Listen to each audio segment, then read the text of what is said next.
We're straight in onto the guitar this week, bringing you a new chord of the day. We're going to be resurrecting this series for YouTube. And today's chord is this. The dominant 11th or 11 chord. We're going to be breaking down exactly what it is, how we memorize it, and I'm going to give you some real world uses for it. First thing to note with a dominant chord is two key things. It's a major triad. So in the case of a G11, that would be the notes of G, B, D. And then we're going to have a minor 7th or a flat 7, so that'd be the note of F.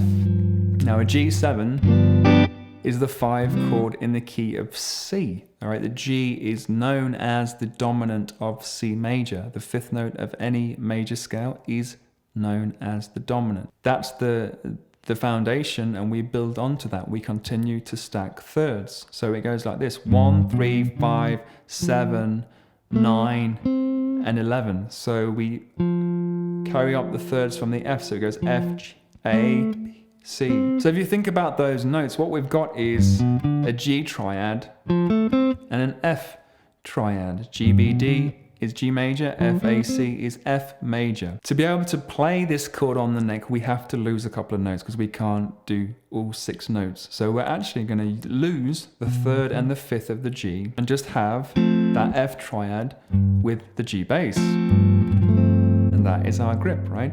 I use pinky finger for the F note on string 4, and then finger 3 grabs the G. The fingers are muting the other strings. 5's muted, 1's muted. That's my chord, my G11. Now, having introduced this to you as an 11 chord, it's very rarely named as such. In fact, it's more often given a slash chord name. That's more for ease than anything else. Because of the missing notes, we say that a G11 is an F chord over a G bass. So F/G. Thing to remember here though is that the G is the more important note. The G is the root and not the F. Often with slash chords, we think about the root note of that first chord being the most important note, the root. But here really it's the G, which is more of the root than the F. Especially when we consider its first use as a dominant 7th substitution. So here it is. If we're in the key of C major, G, C is a 5-1 sort of ending to a chord progression. What we can do is we can replace the G with the F over G, this G11. It sounds a lot classier, doesn't it, than just a straight G, G, C. That's what we learn as a beginner, but then we get into this kind of stuff and it just sounds that much nicer. And we find that in a couple of songs we'll go through in just a moment. So that's the basic setup for the 11 chord. So how do we learn that in other places on the neck? Well, that's going to be your grip of string 6. An A11, for example. 2 possibilities. You have the A chord, you get yourself the triad, and then you're going to lower that down a whole step and replace the A, and that's the grip, right? The alternative is to consider a G chord. So you have your root note, the A, then you play yourself a chord a whole step below, and then take that G note, raise it the whole step, and then you have your chord when you consider A as the root. So if you do that off another string set, for example on string 5, if we have, say, a D chord, but I want to make a D11, I take that triad under finger 3, drop it down, bring the D note back in. It's all under that bar finger. You can even add in the top note. That will be bringing back in the 5th of the chord. And there's my D11. Goes nicely to the G chord. Because if this is 5, that's 1. Remember a power chord shape, root 5. This is my 5. Use that 5, 4, 3, 2, 1. So is the D11. So rooting the same chord on string number 4, we could use a D-shaped chord. Following the same principle, I could lower that down a whole step. So I've got like open strings. You say a D11 or a C over D. That goes nicely to the G chord. So those shapes again, rooted off string 6, 5, and 4. So using this chord as the 5 chord for a 5-1, the example that comes to mind for me is Handbags and Gladrags, performed by Rod Stewart, made famous by the UK version of The Office with Ricky Gervais. It's the theme tune for that show. The Rod Stewart version is in the key of B flat. Get that into your ears. So it goes a little something like this.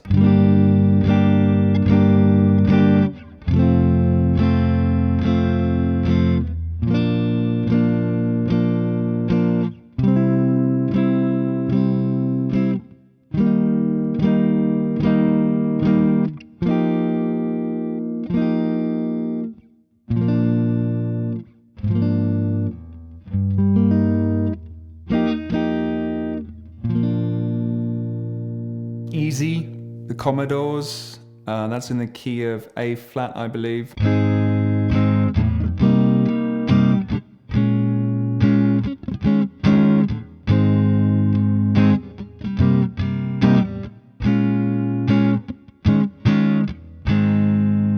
Again, using that as a 5-1 in the key of A flat. Endless Love by Lionel Richie. I've been learning on the piano, and it's another example of using this chord, but more to set up the 5 chord. So it goes in the key of B flat.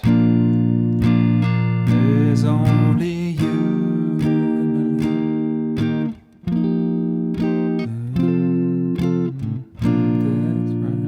So instead of substituting for the 5, you can use it with the 5 to sort of set it up. Moana, I watched it with the kids at the weekend, and that has a great example in You're Welcome. It's in the key of A minor, C, but it has a C chord going to a B flat over C, so.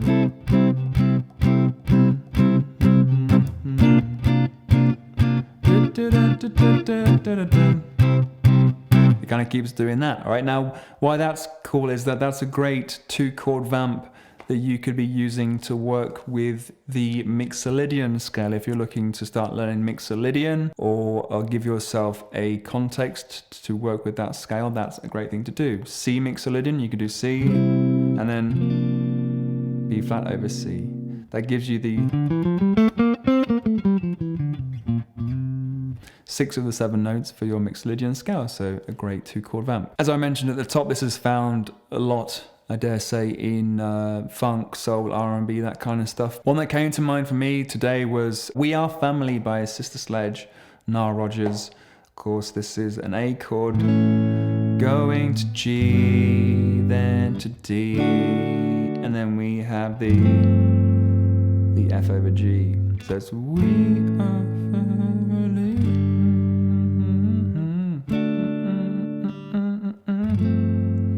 Nile Rodgers actually plays it up in the 12th position.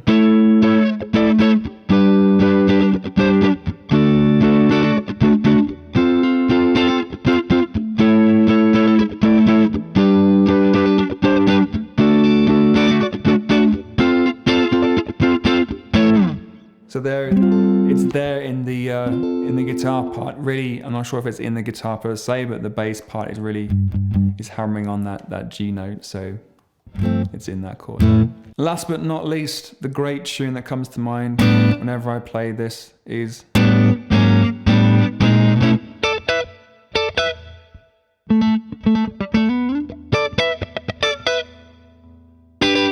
Never Too Much by Luther Vandross. Absolute classic from his debut album. And it's got a great progression in the verse. It goes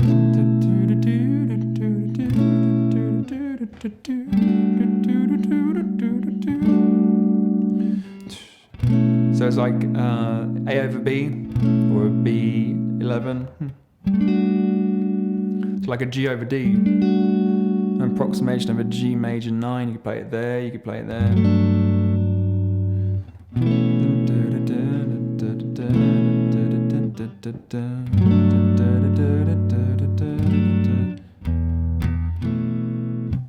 Another great example. So if you'd like to learn more about chord theory or guitar theory generally, then you definitely want to check out the Chord Book Volume 1, or my video course, Guitar Rutbusters Essential Theory, both available from my online store with the link down below or in the cards. Whilst you're there, be sure to get your free copy of Fretboard Mastery, my guide to learning the notes of the fretboard in just a few days. Tabs for the lesson and chord charts will be available to all members of my Patreon group. You can help support the channel and get exclusive bonuses each month for as little as $3 per month. You can find out more about that and join the group via the link down below or in the cards. Otherwise, you can help with a thumbs up on the video if you did enjoy it, and be sure to subscribe and click the bell icon not to miss any future lessons. You practice well, and I'll see you next time.